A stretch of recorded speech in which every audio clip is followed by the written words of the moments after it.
Hari ini adalah 100 hari gua dari sidang skripsi. Agent Kids. Gak kerasa udah 4 tahun belum upload konten lagi. Selama itu gua kuliah, bisnis. Kebanyakan sih gabut. Dan di hari spesial ini gua kembali di peradaban perkontenan. Welcome back, baby. By the way, panggil gua DF.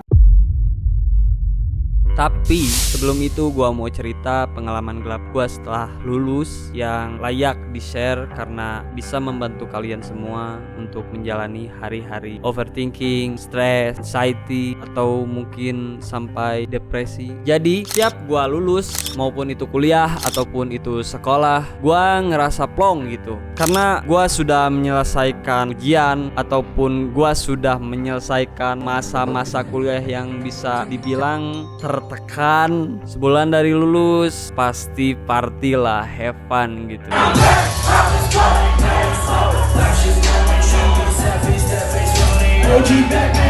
Terus bergadang,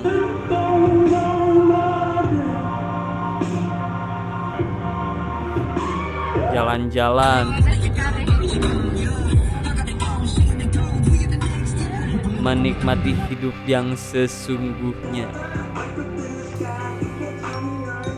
Tapi bulan-bulan selanjutnya gue lupa karena selama ini gue sebulan dari lulus poya-poya itu bekal dari orang tua. Nah, gue sadar orang tua gue itu gak akan selamanya ngasih gue bekal. Dan dari situ mulailah fase overthinking gua muncul. Gua ngerasa gak berguna, beban orang tua, gak tahu malu, dan gua ngerasa nothing, bukan apa-apa. Pikiran gua hancur di fase ini. Yang tadinya sering main keluar, bersosialisasi, jadi murung di rumah, antisosial, dan menyendiri kebanyakannya. Di fase ini juga gua ngabisin waktu gua cuman buat maraton Netflix, scroll TikTok.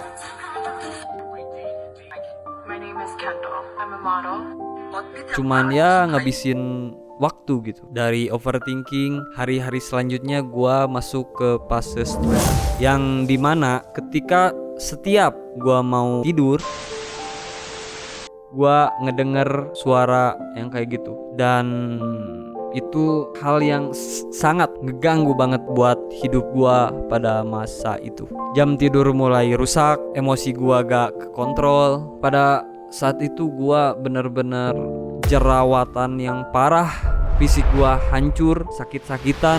Pokoknya pada fase itu gua gak ngerti, soalnya gue itu gak melakukan apa-apa, tapi gue ngerasa di posisi yang capek gitu. Gue ngerasa di posisi yang hancur, padahal gue gak melakukan kegiatan apapun. Gue cuman buang-buang waktu, cuman jadi pengangguran. Dan bukannya gue tuh mikir pada saat itu, gue malah mengkonsumsi zat adiktif yang berlebihan. Niatnya untuk mencari kesenangan, untuk menghilangkan stres, menghilangkan overthinking gua. Enggak, men. Percaya sama gua, itu sifatnya cuma sementara, men. Dan ketika lu udah berlebihan, ketika lu udah ketergantungan, hancur. Dimulailah fase anxiety. Ini adalah fase terburuk dalam hidup gua, yang dimana gua itu gak mau bergaul sama orang lain, gak mau bersosialisasi. Gua takut, gua tuh gak pede ketemu sama orang yang bisa ngebiayain dirinya, bisa itu, bisa ini. Gua banyak membandingkan. Terus gua takut ngedeketin cewek karena gua udah hancur pada saat itu. Fisik gua, mental gua minder ketemu keluarga besar, yang dimana di situ banyak pertanyaan-pertanyaan yang agak sensitif karena gua sudah lulus. Gua mulai jauh dari agama. Gua ngerasa gua bukan diri gua. Bisa dibilang gua kehilangan jati diri gua yang sebenarnya.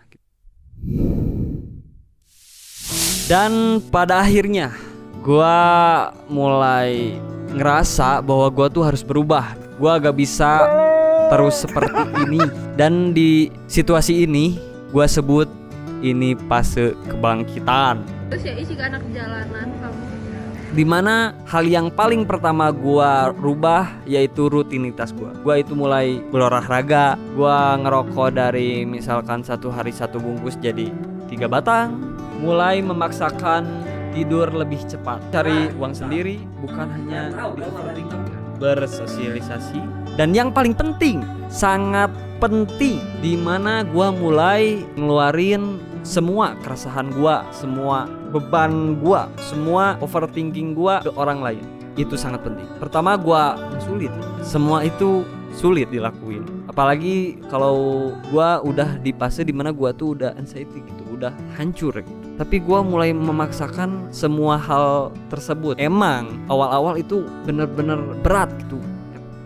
Gimana ya? Bener-bener gak bisa gitu. Tapi gue ngelakuin itu secara perlahan gitu. Lama-kelamaan mulai bisa keluar gitu dengan sendirinya. Dan at the end gue ngerasa udah bisa dibilang banyak hal positif yang terjadi di diri gue. Misalkan gue bikin konten ini, gue bisa membiayai diri gue bisa mengasih ke orang tua meskipun itu cuman makanan, but hal kecil itu sangat banggain gua. Dan yang paling gua syukuri, kasarnya gua selangkah lagi ke tingkat depresi. Tapi untungnya gua keburu sadar gua gak mau hal itu terjadi. Gua gak tahu apakah gua aja yang ngalamin hal itu setelah lulus, apa semua orang. Tapi jika kalian masuk dalam lingkaran setan itu, kalian bisa belajar dari pengalaman gua. Siapa tahu kalian terbantu. Sebelumnya kenapa gua bilang hal tersebut itu lingkaran setan? Karena pengalaman ini tuh ngerugiin waktu, tenaga, pikiran, kesehatan, yang dimana hal tersebut privilege paling mahal. Jadi buat kalian yang sedang mengalami hal tersebut, tinggal komen aja di bawah, siapa tahu gua bisa bantu. Dan yang di fase bangkit, yang sudah di posisi gua sekarang, bantu teman-teman kita yang membutuhkan. Tiap orang beda-beda permasalahan. Permasalahan gua di finansial, di gak percaya diri, merasa beban keluarga. By the way, gua cuman sharing pengalaman gua aja. Gua nggak menggurui siapapun, gua bukan motivator, gua jelas bukan ahli psikolog. Jadi segitu aja buat video hari ini. Agak serius ya kontennya ya, tapi semoga bisa bantu kalian. Kalau misalkan kalian butuh detail per fasenya atau kalian butuh detail lebih dalamnya, tinggal komen aja di bawah. Karena gua cuman nyeritain sekilas, gue cuman nyeritain ringkasannya. Jadi pokoknya semoga kita semangat menjalani kesulitan ini. Itu aja. Yo, bye bye.